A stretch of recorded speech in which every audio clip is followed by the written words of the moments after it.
Une petite voiture avec un cœur de moto révolutionne le monde des voitures compactes. Zone rouge à 9500 tours minute, vilebrequin à rouleau, c'était vraiment de la haute technologie dans les années 1960. Cette petite voiture de sport 4 cylindres en provenance du Japon a servi d'introduction à Honda, qui est aujourd'hui la marque la plus vendue au Canada. Avant rapide et dangereux, il y a eu orgueil et préjugés. De toutes les voitures musclées des années 1970, ma GSX est la plus rapide et, selon moi, la meilleure. Enfin, en 1952, Henry J. Kaiser dessine un nouveau modèle dans la poussière de l'une de ses berlines invendues. Il est allé dans le garage de son entreprise, il a tracé des lignes sur le coffre et il a dit « coupez ici, coupez là » et ils ont suivi son idée. Des voitures uniques qui laissent des traces dans l'histoire de l'automobile. Tout un parcours pour ces beautés d'acier.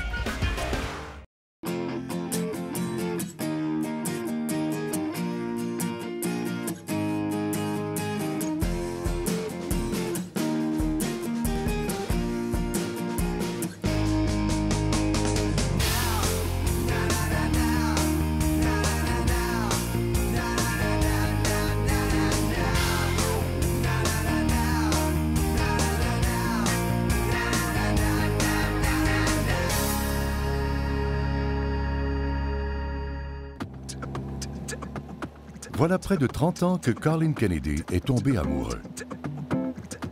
Il n'était à l'époque qu'un enfant et il accompagnait son père au garage Honda pour une simple révision. En entrant dans le garage, il a entendu une mélodie qui sonnait à ses oreilles comme celle d'un orchestre symphonique. Il y avait un son vraiment particulier qui émanait du garage. On a demandé ce que c'était à la personne qui était au comptoir des pièces. Il a dit « On fait les réglages d'une vieille Honda, une S600. » Le premier choc, c'était la petite taille de cette voiture, même pour un enfant de 10 ans. Le son était incroyable. À ce moment, je me suis dit qu'un jour, j'en aurais une.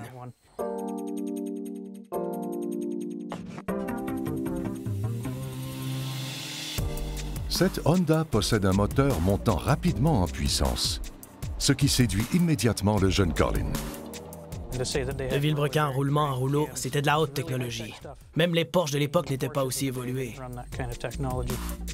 Après la Seconde Guerre mondiale, Soichiro Honda se bâtit une réputation enviable en construisant des motos et des scooters légers et abordables pour le marché japonais. En fait, en 1954, Honda devient le plus grand constructeur de motos au Japon.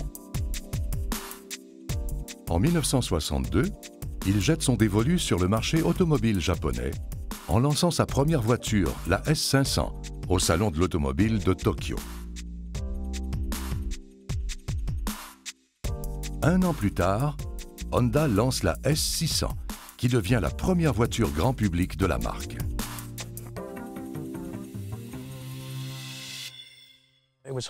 C'est la toute première voiture construite en série par Honda. Avant cela, Honda n'avait fabriqué qu'un modèle de camionnette. C'était le début pour eux.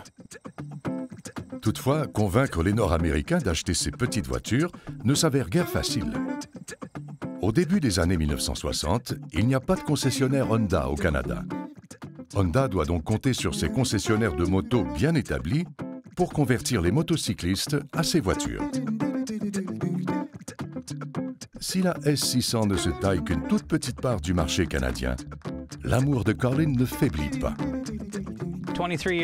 23 ans après avoir vu cette petite Honda de près, j'ai pu réaliser mon rêve. J'ai vu sur eBay une annonce de lentilles de clignotant pour ce type de voiture. Le gars m'a répondu le lendemain en me disant qu'il avait une voiture et différentes pièces dont il voulait se défaire pour un montant forfaitaire.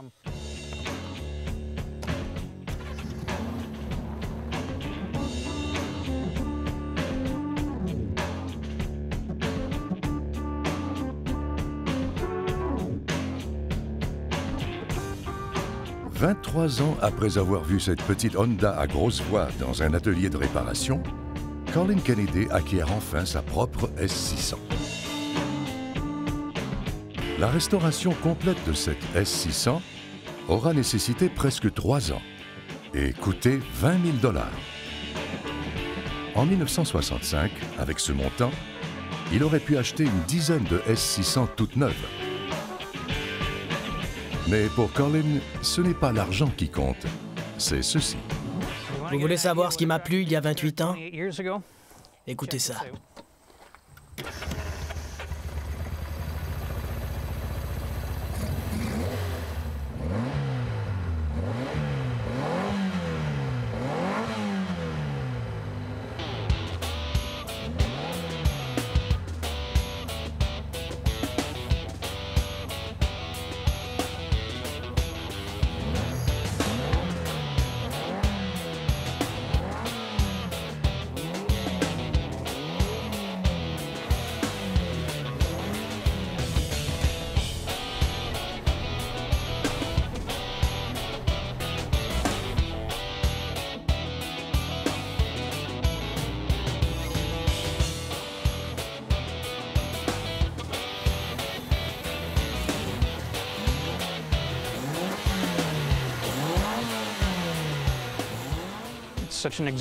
J'adore conduire cette voiture.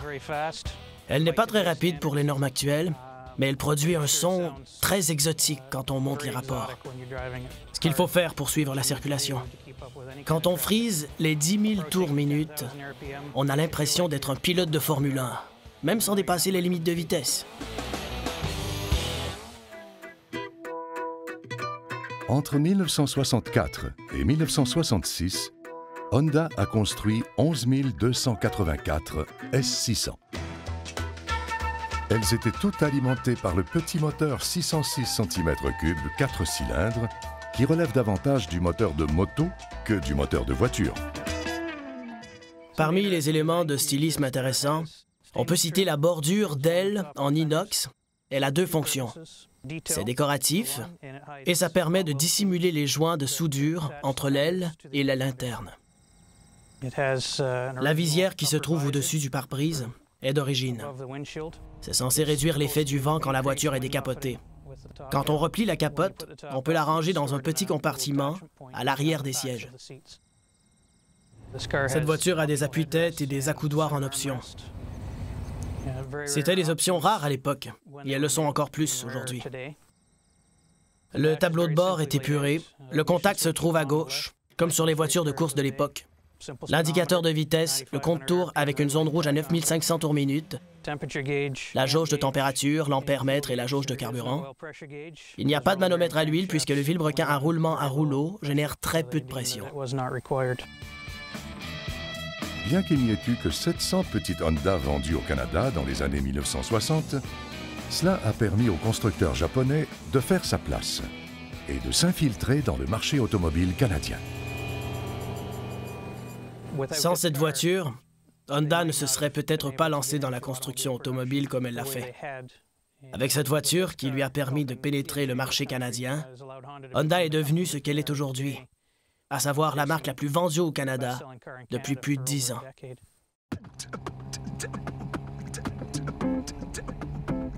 Colin éprouve une grande satisfaction à conduire sa voiture, mais aussi à voir l'admiration qu'elle suscite chez les mordus de voiture. Quand on a une voiture unique, une voiture que personne n'a, on nous pose beaucoup de questions. Dans les salons de l'auto, je ne vois pas les autres voitures parce qu'on m'encercle pour me demander « C'est quoi comme voiture? Où puis-je m'en procurer une? Ça fonctionne bien? Je n'en avais jamais vu? » C'est le commentaire qui revient le plus souvent. Je n'en avais jamais vu. Colin prend d'ailleurs un plaisir immense à sortir ce petit trésor de l'histoire automobile sur les routes, pour que tout le monde le voie et l'entende.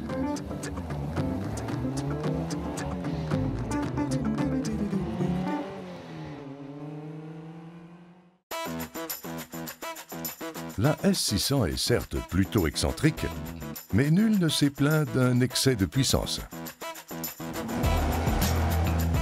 Quant à la GSX 1970, elle est sans conteste l'incarnation même des voitures haute performance. On se glisse derrière le volant, on sait qu'on a un moteur de 7,5 litres et 4 vitesses. On passe la première et c'est parti.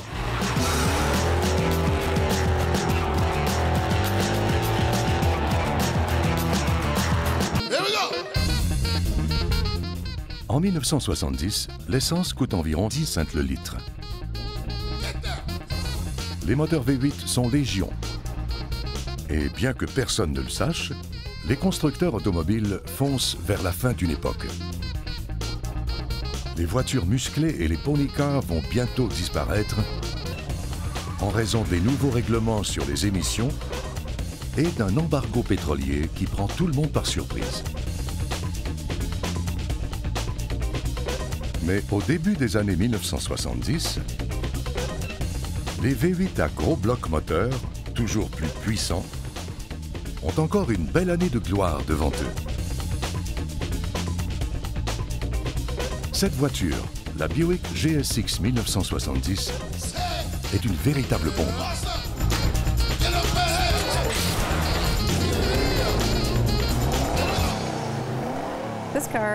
C'est une Buick à édition limitée qui a été construite en 1970.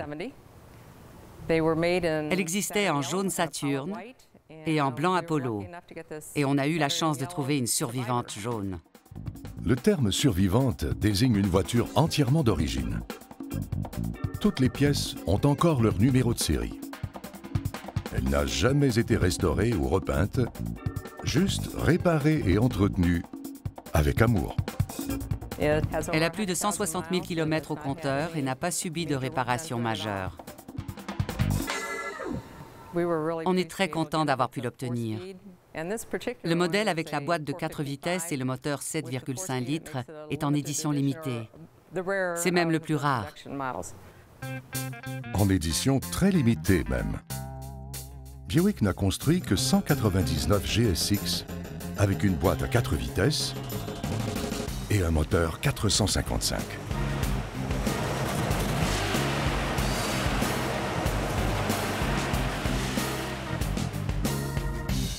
En 1970, il fallait débourser 1 196 $ supplémentaires pour le groupe d'options GSX.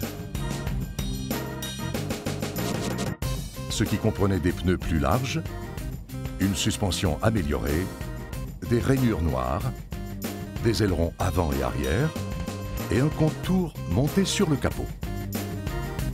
Le compte-tours n'avait pas la faveur des ingénieurs de Buick. On dit même qu'ils le détestaient parce qu'il venait de chez Pontiac. Mais les conducteurs l'adoraient. Le compte-tours est placé sur le capot parce que c'était une voiture qu'on utilisait pour les courses d'accélération. Comme ça, les pilotes pouvaient y jeter un coup d'œil et savoir quand changer de vitesse sans perdre la piste de vue. Et Belva sait de quoi elle parle. Quand on sait qu'on a un moteur de 7,5 litres et 4 vitesses, c'est génial. On passe la première et c'est parti.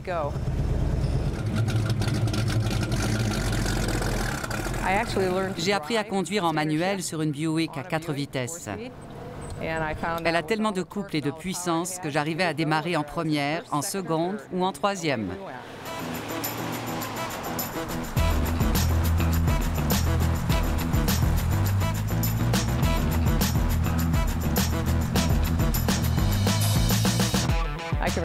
J'ai déjà fait une sorte de course en revenant d'un salon auto à Fort Wayne. Il y a un gars qui s'est mis à mon niveau à un feu rouge. Il m'a regardé et je me suis dit, il rêve, je vais forcément gagner. Et je l'ai battu au démarrage.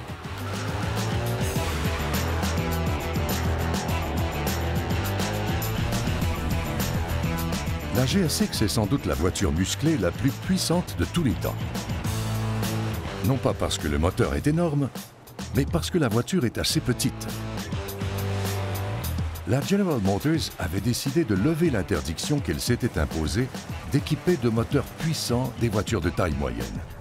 Le résultat est ce modèle tout en muscles.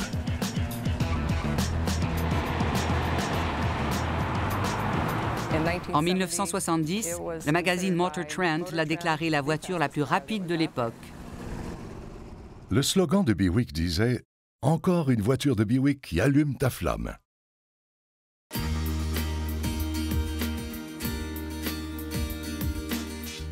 Malheureusement, la flamme s'éteint l'année suivante. En 1971, on réduit la taille et la puissance des moteurs et la GSX entame un lent déclin jusqu'à son anéantissement final à la fin de la décennie. Une fin tragique pour une beauté d'acier qui a marqué l'apogée de l'ère des voitures musclées.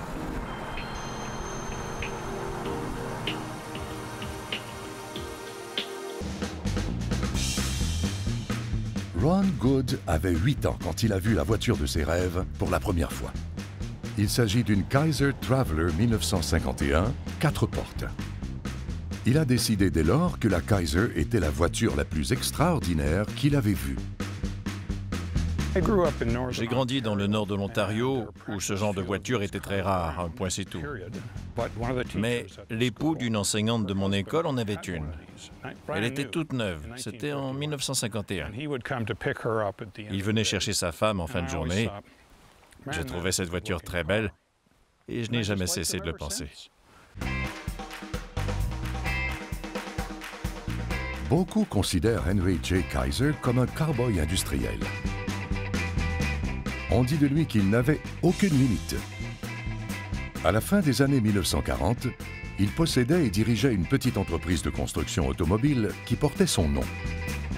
Il avait choisi comme logo le bison, symbole de l'Ouest sauvage. Le logo idéal pour un capitaliste pur et dur. Il avait toutefois un gros problème. Compte tenu de la concurrence des constructeurs de Détroit, ces berlines Kaiser ne se vendaient pas. Sachant qu'il ne pouvait pas rivaliser avec General Motors, Ford et Chrysler, il devait offrir quelque chose de différent. Mais quoi? La légende raconte qu'un jour, alors qu'il se promenait dans son ranch en Californie, il a changé la donne. À l'époque, les familiales étaient en partie en bois, ce qui n'en facilitait pas l'entretien. Je crois que son épouse, la première Madame Kaiser, n'aimait pas trop ça. Elle n'aimait pas ce bois, elle n'aimait pas que la poussière s'accumule. À ce qu'il paraît, Henry a décidé qu'il pouvait faire une voiture à haillons. Il est allé dans le garage de son entreprise, il a tracé des lignes sur le coffre et il a dit « coupez ici, coupez là ». Et ils ont suivi son idée. Ils l'ont présenté comme un véhicule adapté aux petites entreprises, comme les fleuristes haut de gamme. Et même comme une sorte de véhicule de fonction pour les maisons funéraires.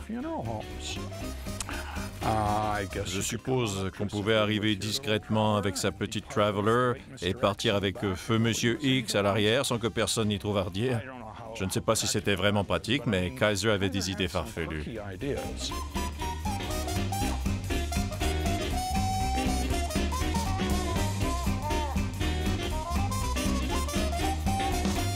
Le parcours de la Kaiser Traveller a commencé en 1949.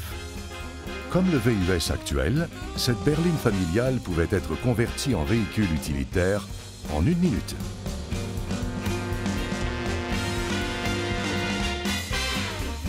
L'idée de convertir un véhicule de promenade pour 6 passagers en véhicule utilitaire léger, c'était vraiment nouveau.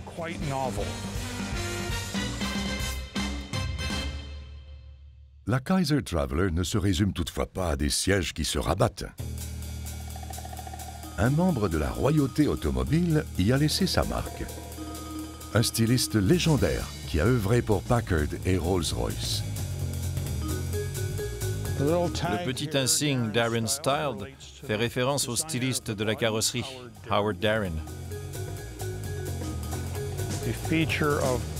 Parmi les éléments caractéristiques de son travail, on peut citer le pare-brise en forme de cœur, qui vise à accroître la surface vitrée, donc la visibilité. L'ornement du capot est quelque chose qu'on ne verrait plus aujourd'hui sur des modèles de série. C'est dangereux. C'est un danger public. Cette lance harponnerait quiconque se trouve dans le chemin.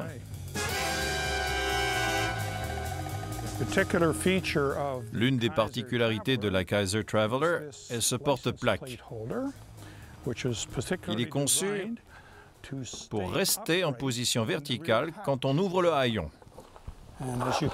Comme vous pouvez le voir, quand on roule, la plaque d'immatriculation est visible alors que le haillon est ouvert.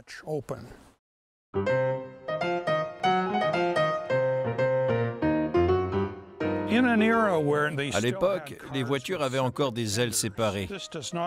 Dans ce cas précis, on n'a pas une aile séparée, mais l'illusion d'une aile séparée grâce à cette courbe qui est moulée dans la ceinture de caisse. Encore, on retrouve cette forme en cœur.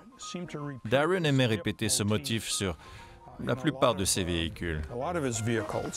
On parlait même de motif Darren, car c'était son motif fétiche.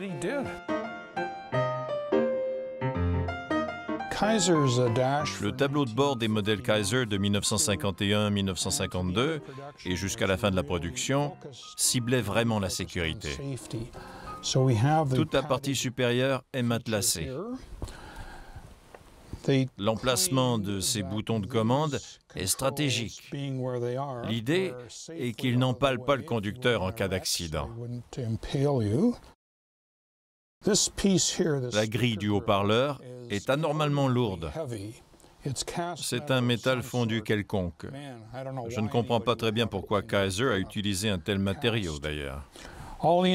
Tous les instruments se trouvent dans cet arrondi devant soi. Il n'y a pas de témoin lumineux. Carburant, pression d'huile, ampère-mètre, température du radiateur. On retrouve l'emblème du bison au centre du volant. La Traveler est peut-être fonctionnelle, mais les ventes ne sont pas au rendez-vous.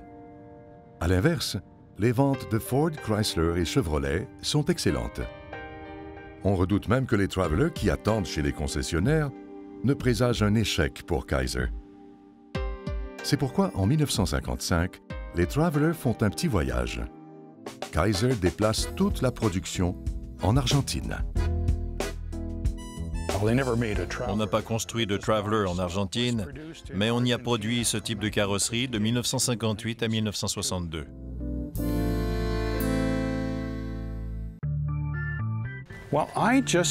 J'ai toujours aimé les vieilles voitures. Et pour moi, cette voiture est la plus jolie qui soit.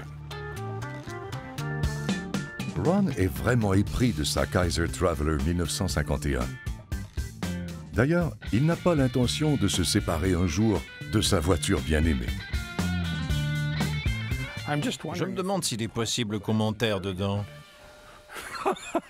Non.